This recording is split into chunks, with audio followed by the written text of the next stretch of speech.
Good morning, everyone.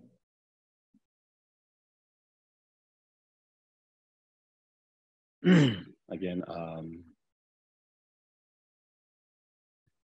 thank you for coming and joining today. And again, we will start as usual, quieting our mind and cultivating good intention for being here. So first, just try to make yourself comfortable and relaxed.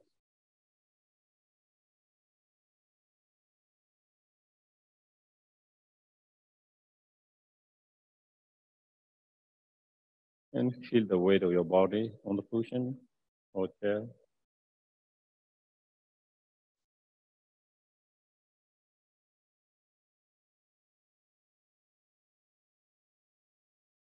And as you breathe in and out naturally,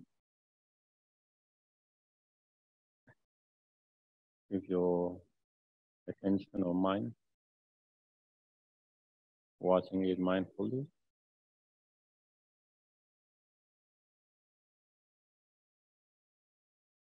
And being aware when you breathe in, being aware you are breathing in.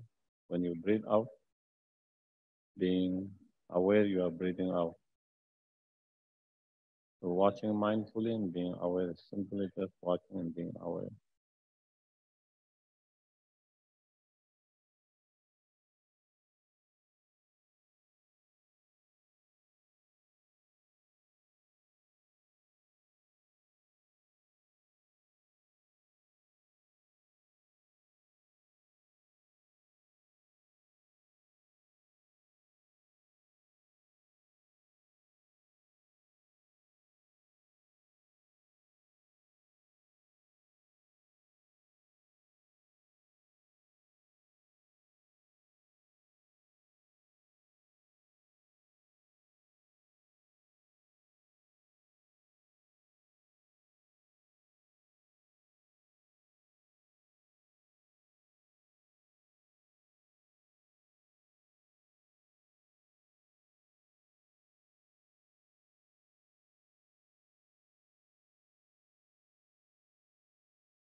And then we can try to generate good intention for being here.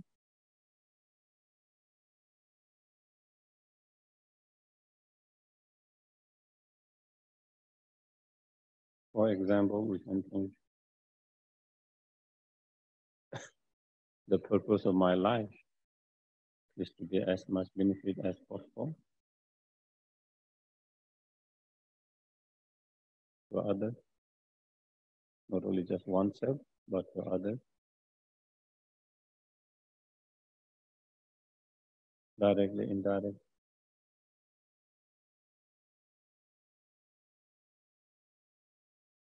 At least not to hurt and harm others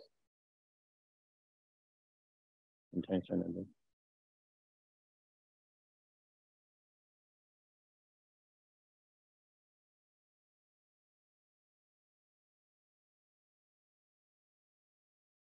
Therefore, I must try to be more mindful of my thought, speech, and my action.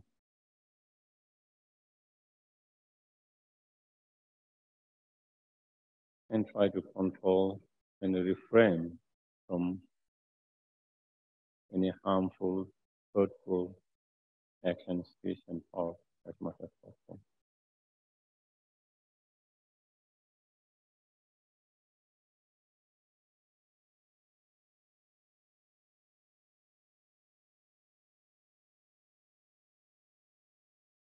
And try to engage into helpful, beneficial, positive virtues, thought, speech, and action as much as possible.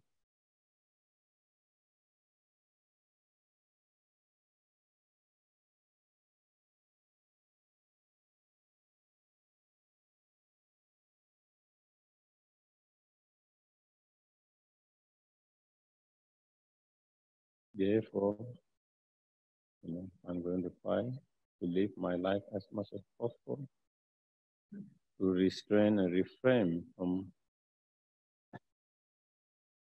any harmful, hurtful action through the door,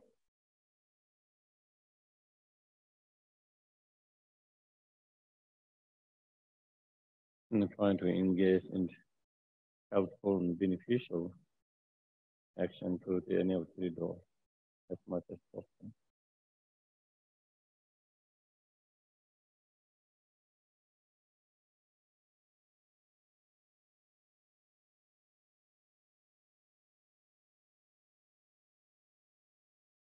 And on the basis of that moral discipline, I will try as much as possible to engage in meditation. Through meditation, trying to cultivate the wisdom and both the mind.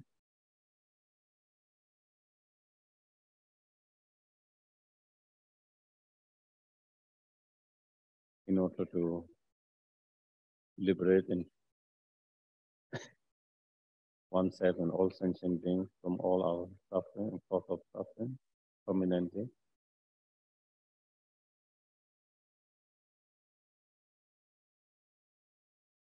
And to achieve everlasting ultimate happiness for oneself and all sentient beings.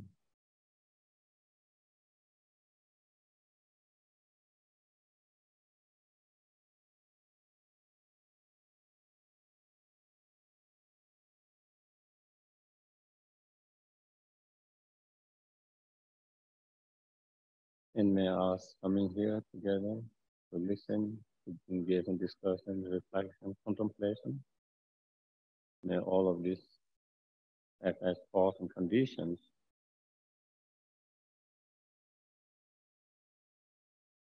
to improve and increase our positive state of mind, our spiritual experience, realization.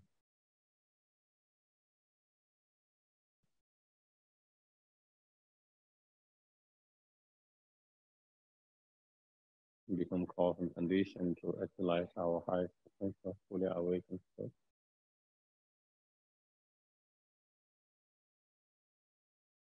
So we can be not only health and benefit, but greatest health and benefit. And not only to few, but to each and every sentient being.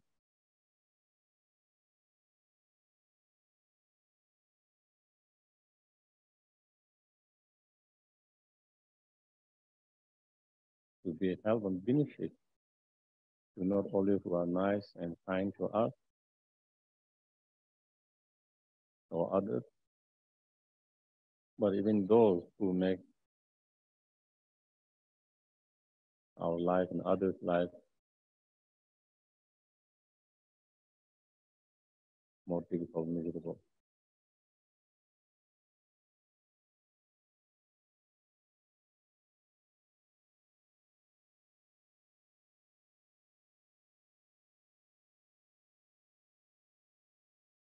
And that is silent, but it's good silence.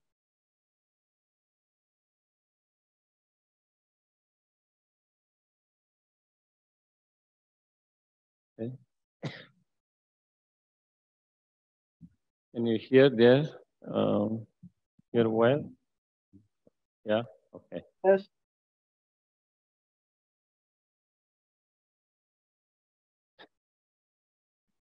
Until I'm enlightened to the Buddha, the Dhamma, the Supreme, and other matters we are here listening to the Dhamma. Yeah, I become a Buddha in order to benefit of Sangye Tang Soye Sonam Ma Chanchu Patu Dani Kasu Se Sagi She She Pe Sonam Dola Tende Sangye Dupa Sangye Tang Soye Sonam Sangye Patu Dani Kasu Se Sagi She She Pe Sonam Dola Tende Sangye Dupa So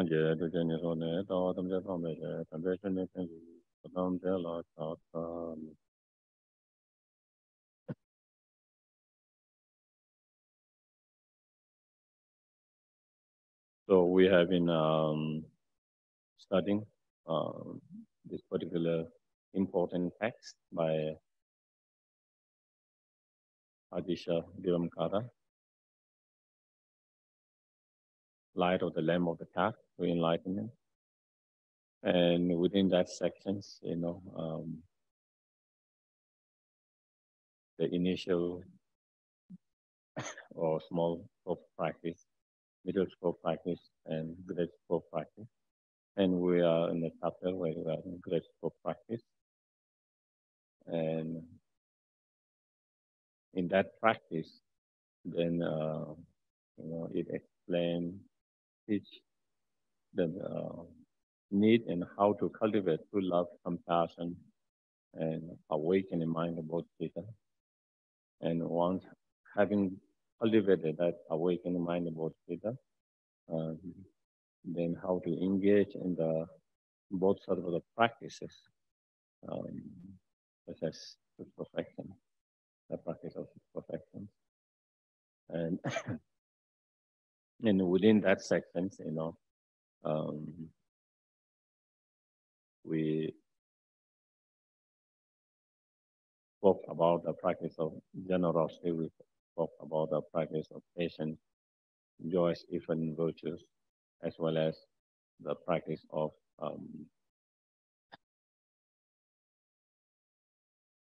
moral or ethical discipline. And we are in a chapter where we speak about or write about the practice of meditative concentration,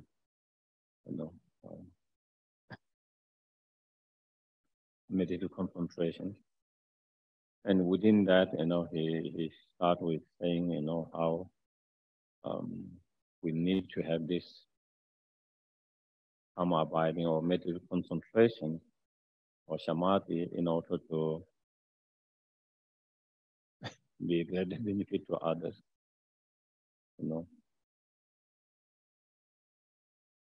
If we have the meditative concentration, through meditative concentration, we can develop higher perception, and through higher perception, then we have much more tools to be greater benefit and help to others, as well as we have better tools to accumulate incredible level of the virtues of merit and wisdom that lead us to fully enlightened state more quickly, as well as it helps us and give us tools to be more helpful to others.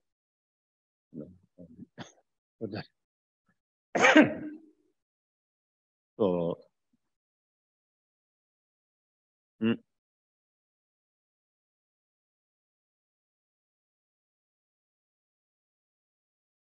and he spoke. We discussed about where he explained, how much different there is in terms of being help and benefit to others, in terms of creating virtues of merit and wisdom. Someone having a meditative concentration or someone without having meditative concentration, the difference is huge difference. And also, if we have if we are able to develop meditative concentration, then whatever practice we engage into, it will be much more easier. It will be much more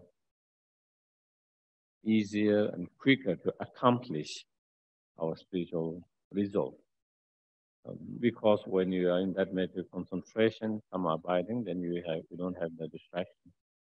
At the moment, even when we try to meditate and practice, our practice is not fully there because a lot of time our mind is distracted.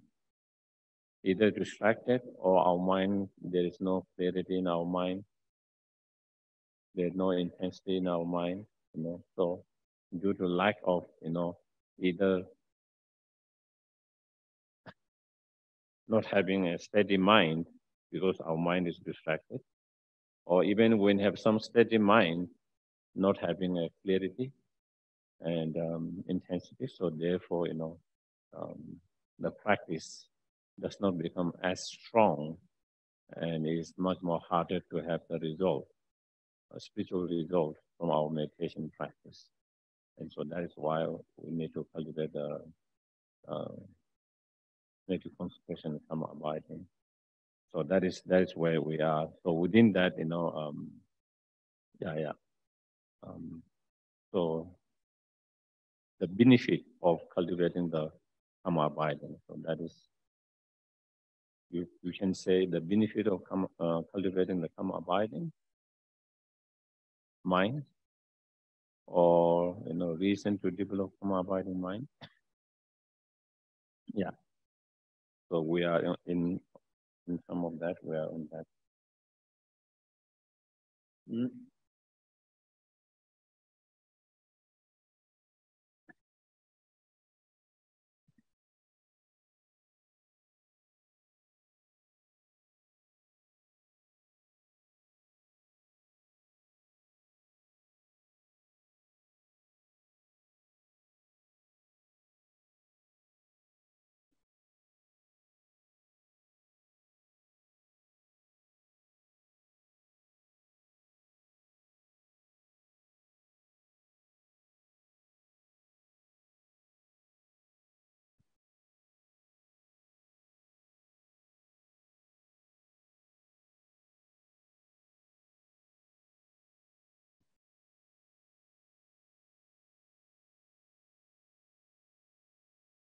So in some of page, unfortunately, there's no page number. So 1, 2, 3,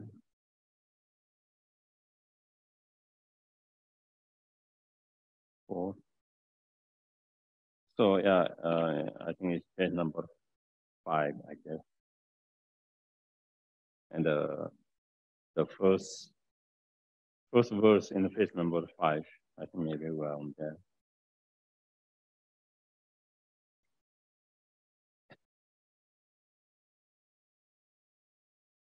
So having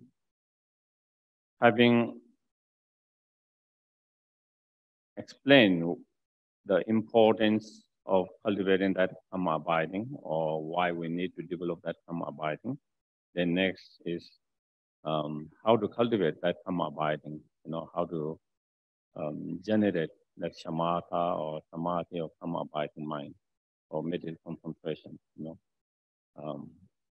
and within that, then again, he explained from his point of view, first, gathering all the, conducive conditions for that meditations, and then actually engaging the meditative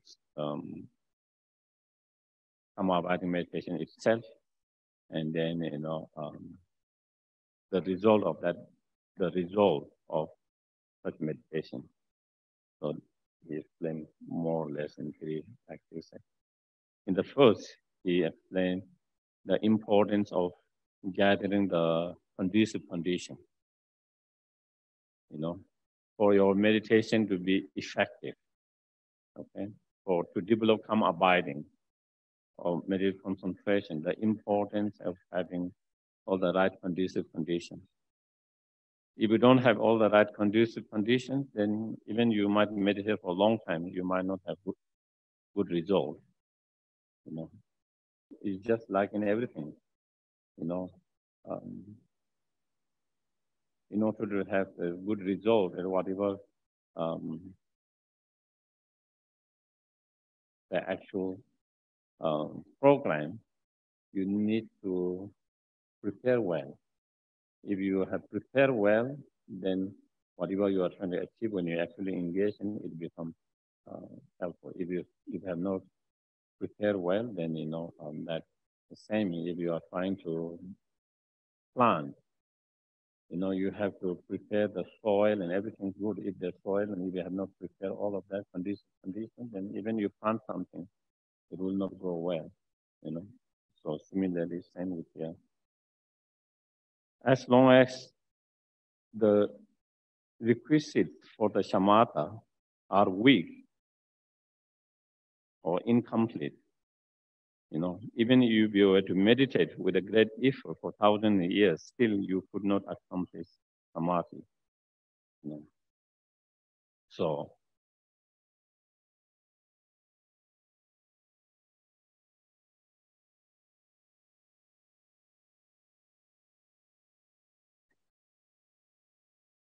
in other translation, which in verse number 39, it says, while the conditions for karma abiding are incomplete, meditative stabilizations will not be accomplished even if one meditates strenuously for thousands of years. So the importance of cultivating the right conducive condition, that is very important. Here we're talking about really someone who is seriously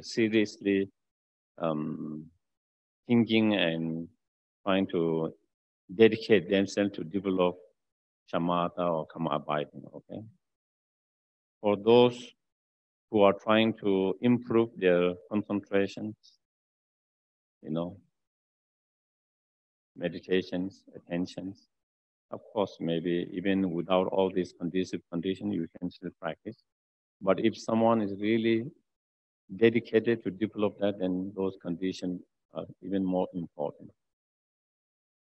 So what are those conditions?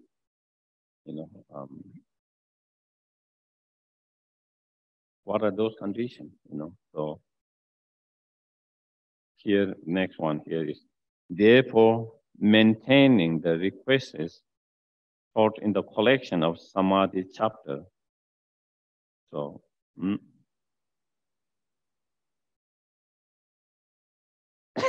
so the collection of Samadhi chapter, I haven't been able to,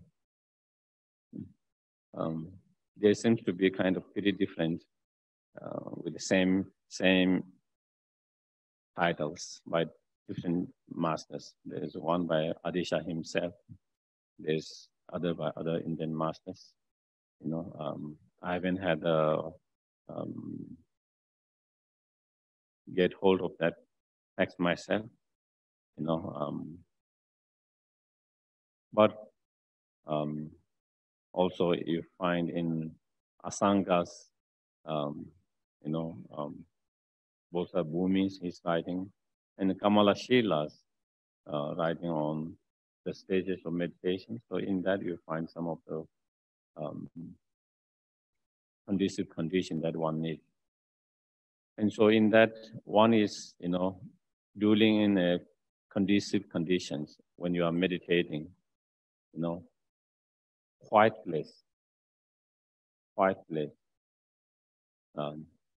Especially if we are really totally dedicating to develop that meditative concentration or shamatha,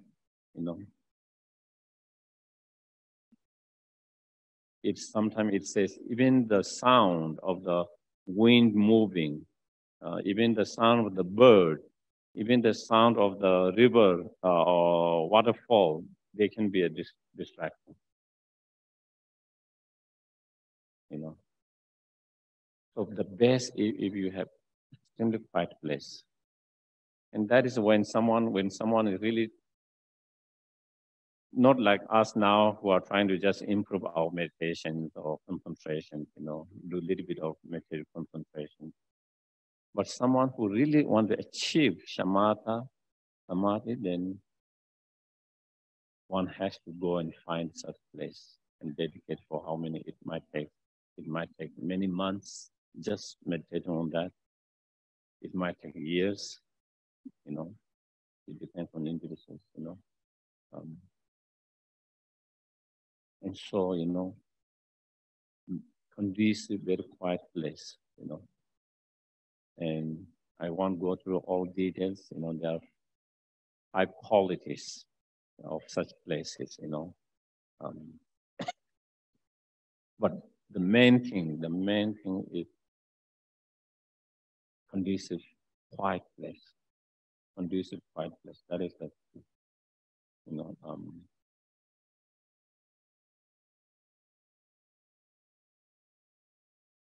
secondly is having a less wants or less desire, you know. Because if you have too much desire, too much want, then that would become internal obstacles. Your mind cannot focus on the object because due to that desire, want, your mind keep on running after them. You know, oh, I need that, I want that. You know, being more content with your situation, what you have. If you are not content, then you think, you know, I wish, you know, I could have more quieter place than this. I wish I could have this more, you know, better space, you know. So your mind, instead of being able to keep on the object, your mind keep on wandering, you know, here and there, you know. I wish the weather is better. I wish it is more sunny today, you know. I wish maybe it rains today, you know. Or if it rains, then I wish it doesn't rain today, you know. So, you know, the more discontent you are, the more looking for all perfect. You know, sometimes we look for perfect conditions. And when you have such a not being content, then always not being content, always wanting more, better, something else. And when more thought we have, the more distraction we get. Our mind get more distracted. If your mind get distracted, then of course you cannot focus your mind on the object that you are trying to keep on to develop that single point of concentration. You know? So that is, you know, and then having an,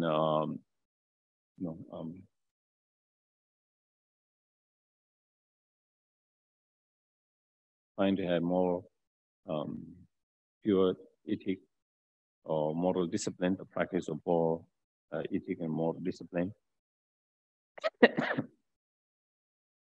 and giving up, you know, or abandoning the demand of too much demand of the society, you know, and not getting involved with others too much during that such meditation. If you get too involved with others, and then you hear people or something happen or this and that, then that disturbs your mind. Your mind gets distracted. The more you engage with others, the more you hear what is happening in the world, what is happening with this person or that or family or this. And when you hear that, because we haven't reached a mind where you can not get affected by that, so your mind gets affected that you get different of, you know, sad, grief, anger, attachment, you know, jealousy, you know, frustration, bitter, all these different thoughts arises, different emotions arise, and that distract your mind. Your mind gets carried away by those different emotions, different feelings. So in such situation, you know, the best, of course, if you can have someone to help or help each other or someone to help and just, you know, and not engaging with others, you know, just like living like a wild animal, you know. If we really want to develop this shamatha or samadhi. That is. And if you see all the teachers, masters, many of who have developed that, that is how they develop.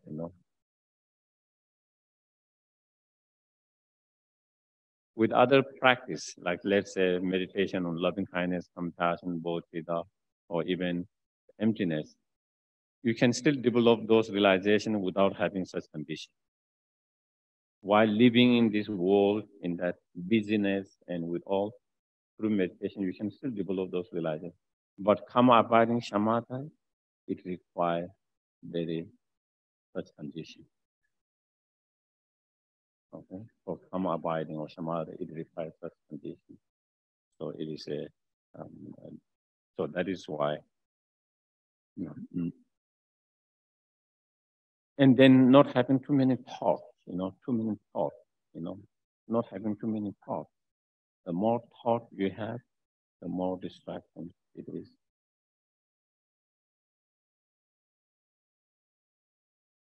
So these are the conducive conditions. So a lot of time when someone is wanting to dedicate their life or time of their life, to develop such meditative concentration, shamatha, you take care of everything you need to take care of before you go to that. So you don't have to worry, you don't have to think about it at all. Whatever you need to take care of, things that you need to think, so that you don't have to think about it at all when you are meditating. What might happen, what should happen, all this. You take care of all that before, and so that those are part of the condition you create, so that when you are in the meditation, you don't have to think about anything, you don't have to worry about any of them. Otherwise, those become distractions.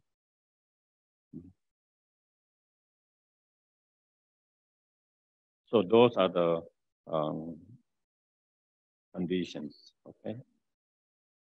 And then coming to the meditation practice itself, once you have that conditions, based on that conditions, you have all the conducive conditions, and on the basis of that, if you try to meditate on samatha, then you will have more success. You will have more success. You will be able to achieve what you are trying to achieve more easily, more quickly. If you don't have that conducive condition, then it will take much more time. It will be much more difficult, and it might be very difficult to achieve. So that is why. And then on the basis of such conditions, when you have such conditions, once you have gathered all the right conducive conditions, then when you are with few and little what you need for that practice, then meditating, then how you meditate, place your mind on any suitable virtuous object of focus. So that is the object of meditation. Okay. So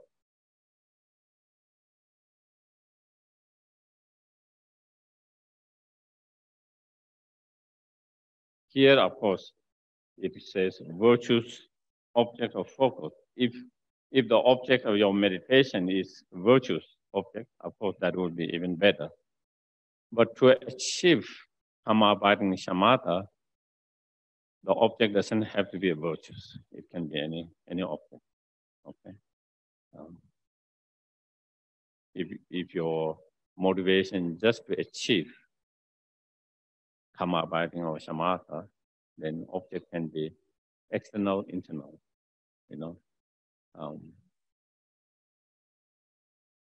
You can use the image of the Buddha as an object of your meditations. Okay.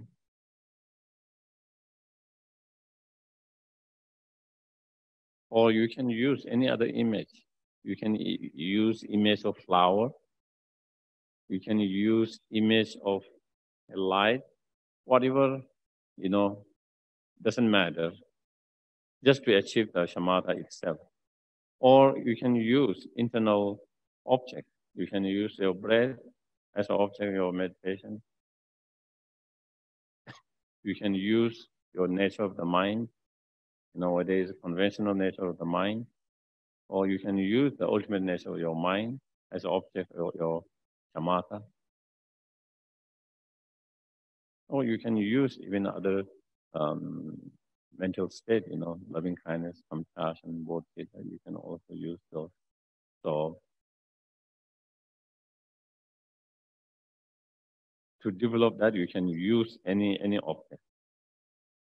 But whatever object you use for your meditation, it's important you try to not change the object so much. You just try to keep one object. If you keep on saying, after some time I'm bored with this, I'm getting bored with the same objects, I want to move to something else.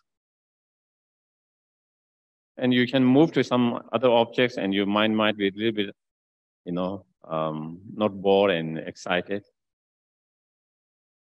But if you really want to achieve the karma abiding shamatha, then if you keep on changing like that, you will not achieve that. So it's important to keep one object. So that is why here also it says, one object.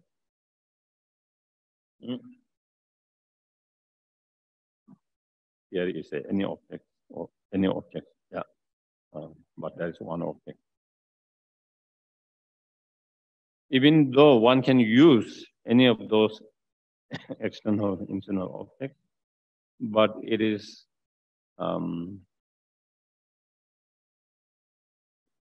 recommended to use,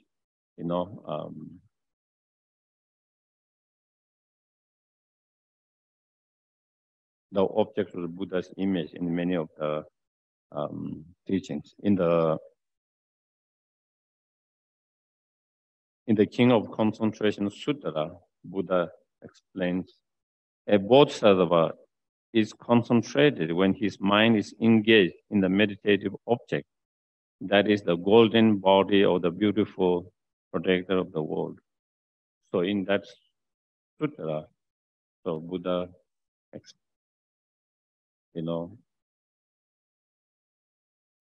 the object of meditations as the Buddha's image.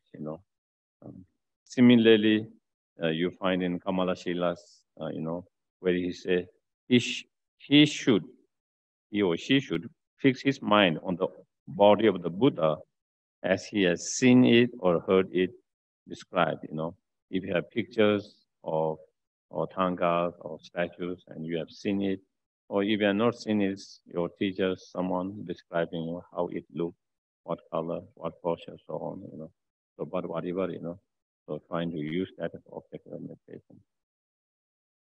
Another Indian master, an Acharya Ashwagosha, he also, be firm in your contemplation, always use one visualization. So again, talking about visualizations, here, visualization of the Buddha.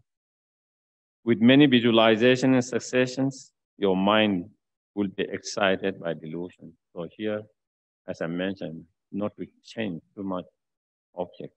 If you try to change the object, then your mind gets distracted. And your mind getting distracted, then you cannot achieve the result that you are trying to achieve.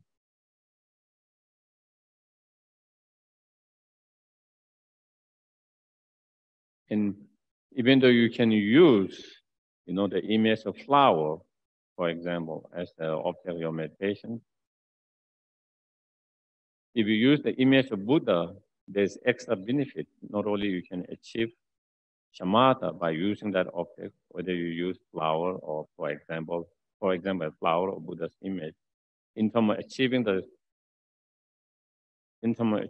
the meditative concentration is the same, but when you use the Buddha's image, because you are constantly holding that image in your mind, it helps you in many other practices. It helps you in your practice of refuge. It helps you in your practice of remembering the Buddha Dhamma Sangha all the time. It helps you to improve your visualization. And there are many other benefits. So therefore, that is recommended. But of course, that is not only the object. One So if one is using the Buddha's image as the object of as the object of samatha, then generally the advice is, visualize like not too big, not small, like 4 inches. Okay. If it's too small, your mind can become kind of a little bit kind of dull. If it's too big, your mind gets too spread out. So then, and in terms of the distance, of course, distance you can keep distance where you feel comfortable, not too far and not too close, And then in terms of the level, is like very like close to your forehead. So it's not too high. If it's too high, your mind get kind of distracted. And also it's too low, again, your mind. So it's just like, just if you open your mind where you can see straight, somewhere like that. So that is, and when we use visualizations of Buddha's image, one we try to use is more, of course, like a 3-dimensional and, alive, real Buddha, not just a statue. And it is made out of, light, like a rainbow body, And then while it is a light and rainbow body, but it's very heavy as well. So it doesn't move, How you visualize, because your mind follows, There was a story, he's on the Lama says quite often. I don't know, one Lama was giving teachings of visualizations, and he asked the disciples to visualize the Buddha on top of their head. And there's among the disciples, there was one audience or disciple who has a bald hair, So when he visualized the Buddha, he starts sleeping.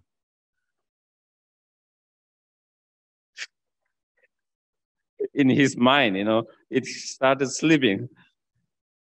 So he get distracted because he cannot hold the visualization because it starts sleeping, all the time. So this is just example how you can get distracted, how you visualize, So then the teacher said, no, you don't have to visualize just on top of yourself, just above your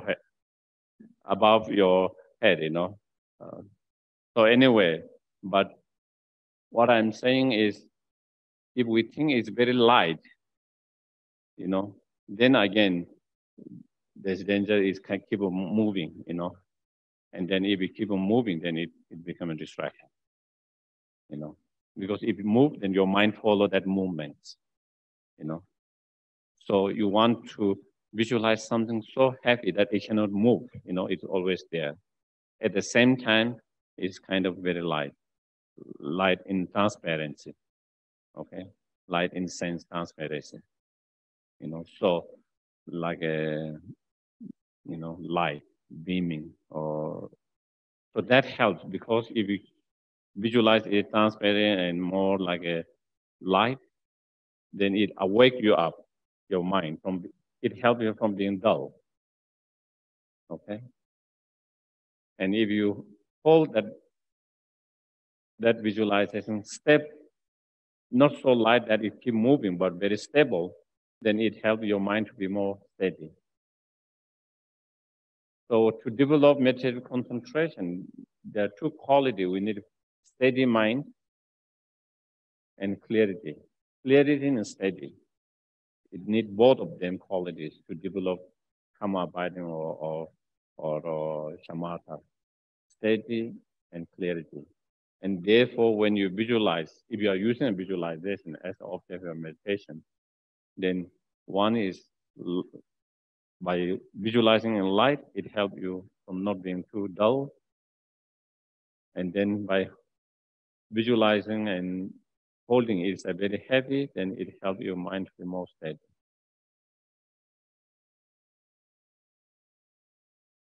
If you use that meditation, then what we do is at the very beginning, we go through all the details, okay?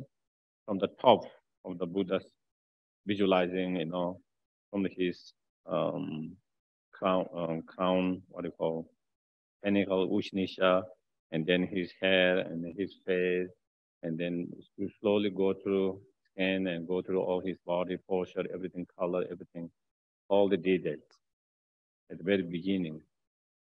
And once you have already gone through the beginning, when you actually try to really practice the visual, then you just try to hold the general image of that Buddha. And there might not be clarity in that, and it is said you don't have to worry about the clarity. You might not see his eyes clearly. You might not see his, mouth clearly, or even posture clearly. But as long as you have very vague general image of that, that is good enough. And just try to hold that image as much as possible.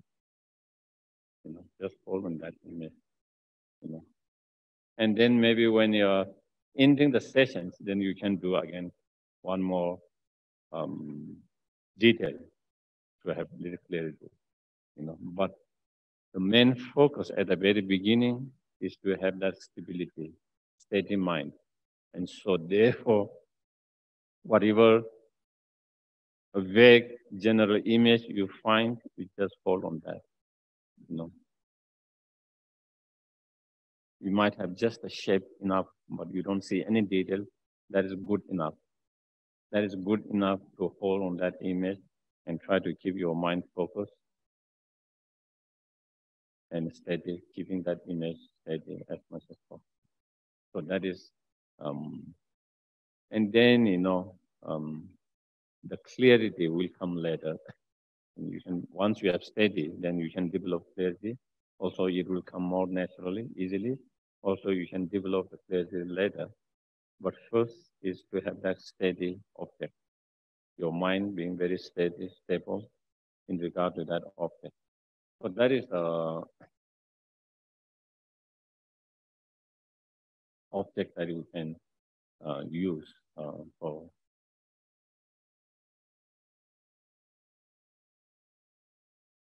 So we talk a little bit about the objects. So again, this is general advice, okay? This is general advice. For different individual, maybe different object might work better, because of course we all can train, even we are not good at something, by training we can get better and good at that. But at the same time, certain people are naturally good at certain things. Some people are good at visualization. Some people are not so good at visualization at the very beginning. They find visualizing very hard. For some people, they find visualization very easy and very natural. I've heard some people, they find visualization very easy, but to concentrate on the breath, they find very difficult. And then I've also heard other people who find visualizing very difficult and focusing on the breath very easy or more easy. So, so again, there is also a story of, there's one shepherd, who was taking care of the animals, sheep. And so he has a very interest of developing shamatha. So he asked one of the teachers for the instructions. So the teacher gave him instruction and explained him the objects, the Buddha's image, what he found very difficult. Maybe he was not familiar with the Buddha's image, and so he went and saw the teachers and said, he's finding very difficult with these visualizations, and the image of Buddha doesn't come in his mind. He cannot hold in his mind. And then the teacher said, you can keep the the horn of the sheep as the object of your meditations. He did that, and he did really good. And he achieved what the meditative concentration by using that as object. Because that's something he grew up from very young age, seeing that the horn all the time. So in his mind, even when he's not looking, it comes very clear in his mind. And he can hold on that because it's something he was so familiar and so clear with all the time. So it was so easy for him to have that image in his mind and hold on that image. And so in that cases, he was able to show again, just to give the object can be different according to different people's of their mind. But as I mentioned at the very beginning, generally, if possible, then the Buddha's image, is recommended, especially in Mahayana and Vajrayana teachings and scriptures. And of course, also breath, or also the nature of the mind. Also, we can do that too. So that is the object. In some of the meditation sessions, so it is at the very beginning, is important to have many sessions, short session, many sessions. And slowly increase the duration of your sessions. And then, less sessions. But at the very beginning, many sessions with the quality. Okay? If you do a long sessions, then your mind gets easily distracted or fall into laxity. And then your mind get habit in that. And then whenever you try to meditate, then it always go in that direction because the mind is used to that way. When you meditate, sometimes some people, the moment they sit, they sleep. They fall asleep. Because sometimes your body, your mind get used to something. Maybe at the very beginning, maybe someone is very tired or something when they start doing meditations, so they fall asleep. And then slowly your body and mind got used to it. The moment you sit on a cushion, then it feels like, oh, now it's time to sleep. But it's true, your mind and body, so from the very beginning, you have to train, be very alert. From the very beginning, very alert and, very focused and not distracted. And so your quality of meditation become good. Even it's short. Many short sessions. And then slowly you build up the duration, make it a little bigger, longer, slowly, not rush. Sometimes we like to rush because we want to have the result as quickly as possible, but that becomes obstacles. Patience. Not only we need the patience in our life, we need patience in our practice too. Sometimes we want to have the result immediately, and sometimes we try to go too fast and rush too fast. And then again, that does not give the right result. So, and sometimes, of course, instead of, meditating 10 minutes, and many 10 minutes, we would like to be able to meditate half hour, You feel like good, oh, I'm able to meditate half hour. But if quality is not good, then instead of half hour, for example, you break 3 sessions, 10 minutes, half hour. 10 minutes, you take a little break. You don't even have to get out of your cushions. You can just relax. You can just move your body. And then again, 10 more minutes. Again, 10 more minutes. Your mind is, if you try to too long, your mind gets tired. And then your mind gets tired, you can focus too. So therefore, but if it's short, your mind can focus more strongly. And so that is what we try to do, that will have better results. So in terms of the durations, and then in terms of the practice itself, whatever object you choose to meditate on, whatever object you choose to meditate on, you try to keep your mind focused and concentrate on that object.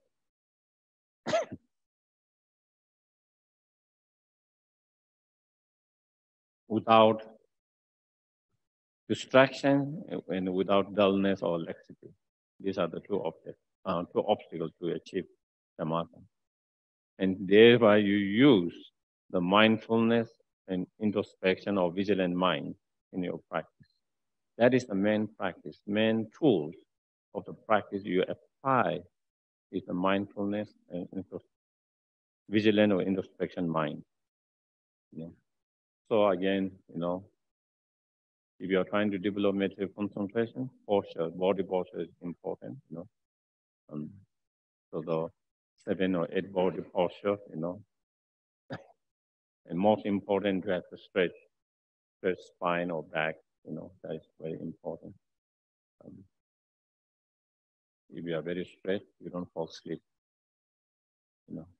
It helps you be more alert and more awake, and also it helps for the flow of your wind energy. And when there is better flow of wind energy, it helps your mind to be more clarity. When your body, when your back or spine is not straight, when it's crooked, then there's difficulty in movement of the wind energies, because you cannot follow naturally. And so, and then because of that also the mind which follow the wind energy also does not have as clarity, but when there's better flow of that wind energy, then your mind, there is more clarity in your mind. So also body posture is important, and especially when you are trying to do shamatha, so I don't need to go each of those postures. I guess many of you know.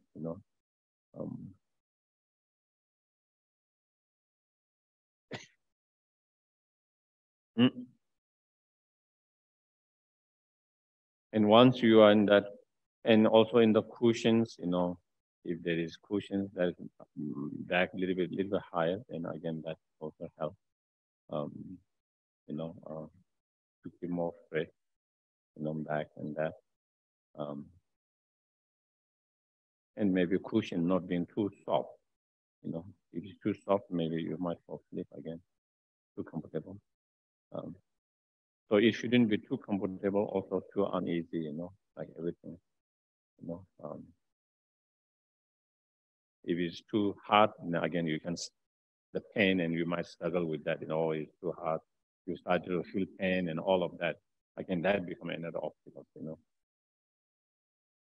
So that is why it's fine. And anything we talk about, the Buddha's message of balance or middle way comes all the time. Even just for a cushion, since that is the case, not too soft, not too hard, just kind of more balance and more middle that, because either of them can be an obstacle. And then on that, then, when you try to use whatever object meditation, then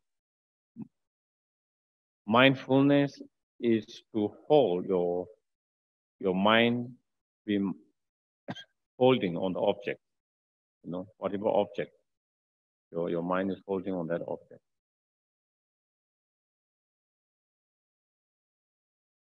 Your mind being kind of like tied with that object, like a rope, Then vigilant mind is to time check whether your mind is focused on what you are supposed to be, time to time checking. At the very beginning, you need that vigilant mind more often. As you get better, then it requires less and less. As your mind gets good at keeping the object and staying that object,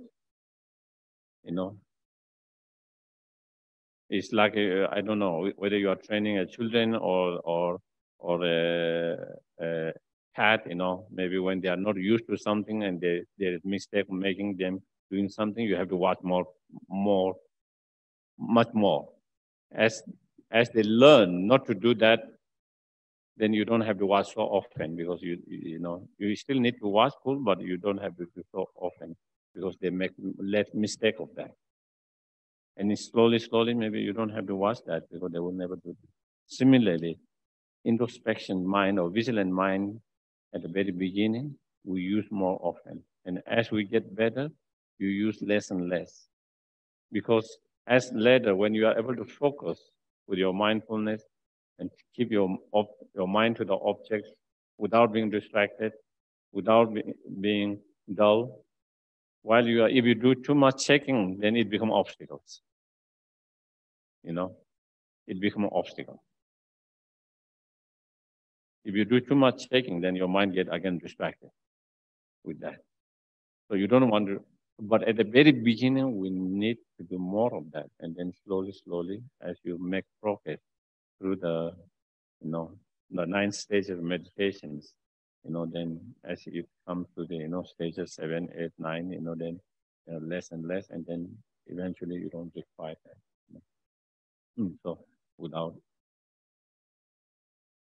So those are the two main tools that we need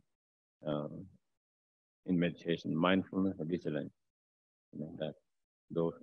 Using those two.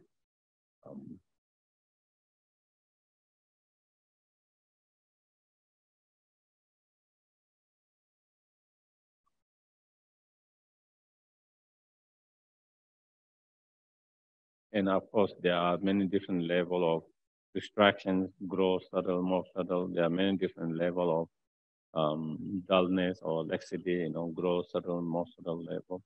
In order to have the shamatha, not only we need to overcome the gross level of them, but subtle and even the more subtle level of that. And having overcome all the most subtle of that, then eventually, we will be able to, one will be able to keep their mind focused on the object, the choice object, without any dullness. So there is clarity in the mind, and without any distraction, there is stability and also intensity. With that, then you are able to remain in that meditative without any issue. When you reach the stage 8, at the very beginning of the meditation, you just require very small effort. And once you start with little effort, and then you can just be in that meditation for hours without any effort. And when you reach the 9 stages, then you don't require any effort. You can go in that meditation, without any effort, effortlessly, and be in that meditation, for hours, days, without any interruptions, disruptions, one can remain there, And then, with that kind of mind, then it induces, it makes your mind and body more flexible, more light. And through that more lightness and flexibility, then it induces, bliss, physical, blissful sensation and mental bliss. And when one has achieved those physical and mental fancy or the bliss, through the bliss of, then, that is when one achieves the shamatha or the karma abiding. And once we have achieved the karma abiding or the meditative concentration, then you can direct anywhere, anything, any object, and you will be able to, be able to, whatever object that you hold on without any distraction, without any laxity or dullness. So that is how, so that is training in the shamatha or the karma abiding. So maybe I can take some questions if anyone has questions, comment.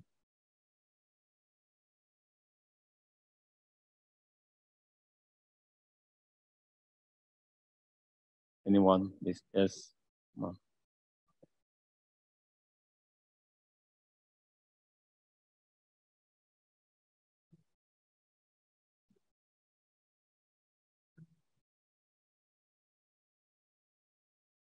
Can I go?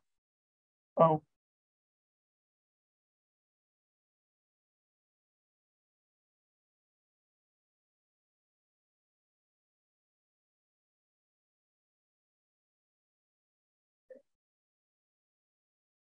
We can't hear the Gampa.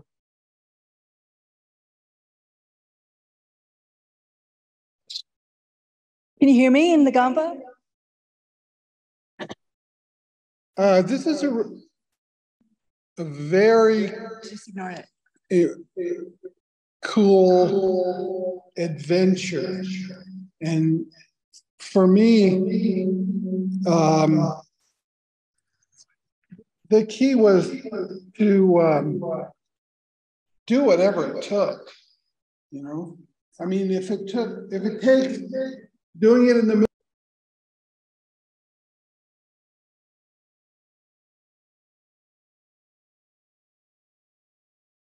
Can't hear.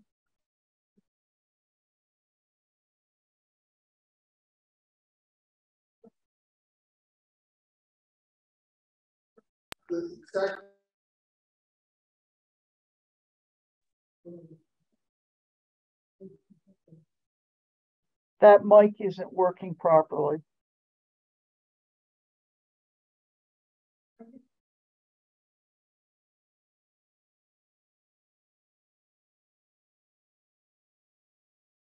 Mm-hmm. No, I think, as you said, of course you can meditate anytime. It's great. Middle of the night, 12, anytime. Of course, when someone is trying to do shamatha, they do that, A lot of time they don't sleep so much. They do day and night. Again, I think, as I said in the very beginning, this is talking about specific meditation to develop karma abiding shamatha. There are so many meditations.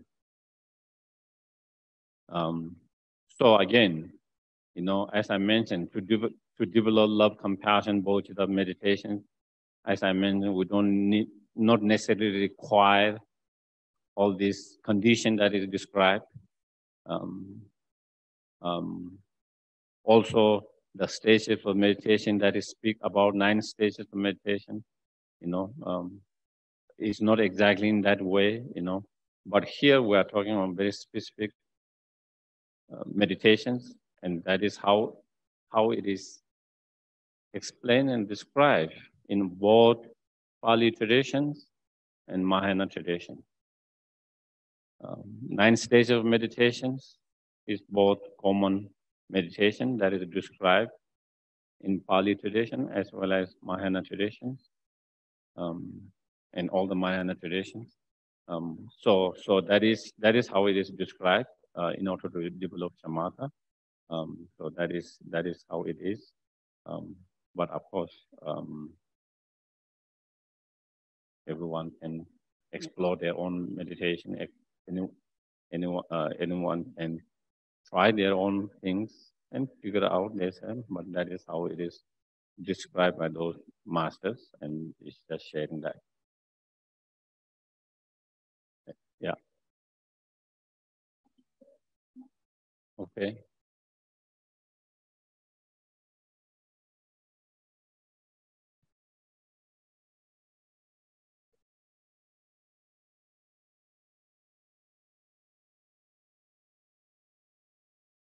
Hi, we're having some trouble hearing the Gampa questions, but I have 3 quick questions. So it sounds like a retreat would actually be the right place with conducive conditions for a shamatha meditation. Yes? What? Oh, you can't hear me? Oh dear. Yeah. I said it sounds like a retreat would be the right place with conducive conditions for shamatha meditation. Yes? Yes. Okay. Second, the suitable virtuous object of focus. How do you define virtuous? Virtuous object? How do you define virtuous? No, well, if you are meditating on loving kindness, compassion as the object of your shamatha, that is a virtue. Well, don't all things have virtue? Hmm? Don't all things have virtue in their way? I don't quite understand what is Again, meant. I think we are getting caught up in the words. Well, what does the I think Tibetan say? virtues is, we don't talk about this table being virtuous and non-virtuous. Okay. It's a kind of neutral. Virtuous, non-virtuous. Virtue is something that result that give a pleasant experience or happy experience, and non-virtues are something that that give rise to unpleasant experience or painful experience. So the last question is, you were talking about these other meditative techniques, yes, but Atisha specifically, if you follow all the way through to the end, is really referring to the development of calm abiding in order to get to where he's talking about. And what I would like to know is at the very end, where he refers to those who've achieved the highest realizations. Is that a reference to the 9 stages? With high realization. Oh, it's at the very end when you get into the Tantra aspect. I was just wondering whether the shamatha aspect that you were talking about is that the 9 realizations.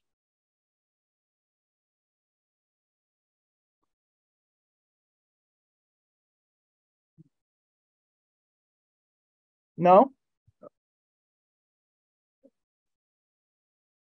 Okay. Where? Which page? Which number? Oh, well, okay. I have to go to my numbered paragraphs in the commentary. No, the 9 stages are part of the practice or meditative state that lead to calm abiding. So Atisha does not explain here clearly in any of the verse here, but it already contains that. He explained in a very short in 2 verses.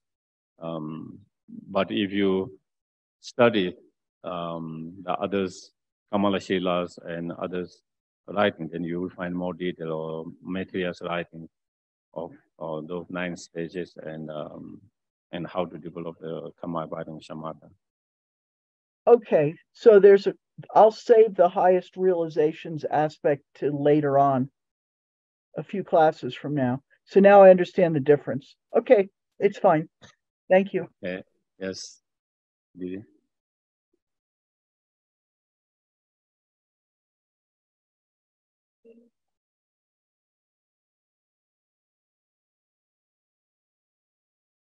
Yeah, I think that is a good caution. There has been some, I think you can use sound at the very beginning, but to achieve Kama abiding, just through the sound you cannot achieve. it is said it has to be achieved by mental state, and that is sense from hearing is not a mental state. It is senses, five senses. But at the very beginning, someone learning how to pay attention through sound, they just listen to the sound, they just focus on the sound. So through that, they can develop some focus, how to focus and how to focus. But of course, to develop the shamatha, then it cannot be developed through the five senses. It has to be developed from mental senses. So if it's just using your ear senses just to hear, maybe if you use that and then you develop your mental state to focus on that, then probably that can, but it has to be developed by mental. Samadhi is a mental state, not a sensory consciousness. So, yeah. But I think definitely, it does help a lot of people because I think some people can pay more attention to the sound, whether it's a visualization or even a breath, maybe sometimes they might find more easier to kind of pay full attention to the sound and just, so definitely that can be helpful tools at the very beginning for someone in leading to that meditation and practice. And sometimes some teachers use that tool at the very beginning to help certain students, just listen to the sound and how to focus without any other thought or distraction. Any others? Yes. Yes, maybe. Yeah. So then type. I think it's better.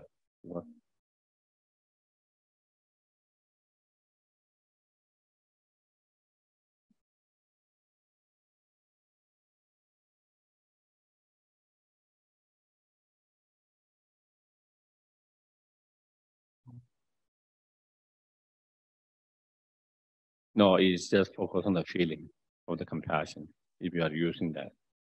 Same with the emptiness, you are not using all the analyticals. After the analytical, you come to the conclusions, convictions that there is no inherent existence, and then you just focus on that, the emptiness part, and without going through all the analysis, So if you do those analysis, whether it's compassion or other, then it becomes a just obstacle or distraction for the shamatha. Yeah.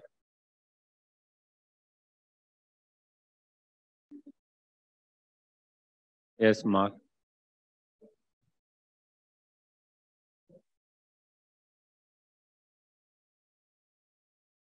They're all more or less same.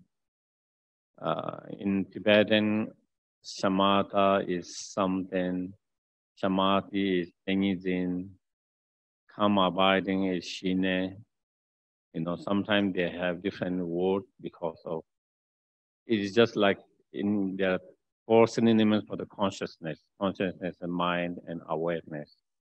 They're all in Tibetan Lori, Shesum, and with each, they're all synonymous. They all mean same, but with each word you have understanding of that mind from different perspectives.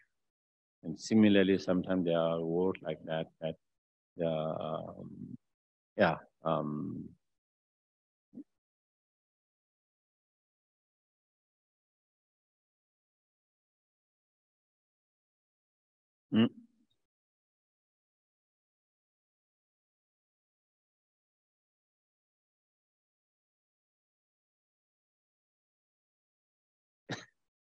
Okay, yeah. Any? Okay, then we do the dedications.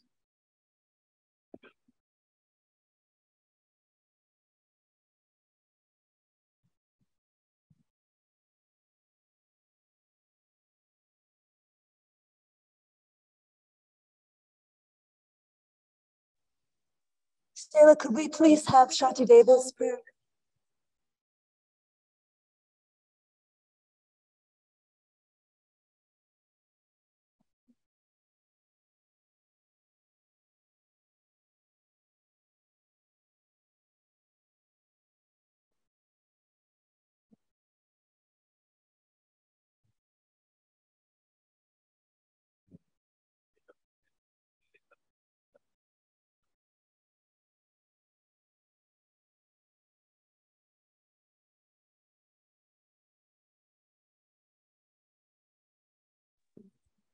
Next. May the blind. Next paragraph, please. On the day of hearing sound, and those whose body are worn with soul, be restored on finding repose. May the naked find clothing, hungry find food. May the thirsty find water, a delicious drink. May the poor find wealth, those who be sorrow find joy. May the forlorn find happy hope, constant happiness, and prosperity.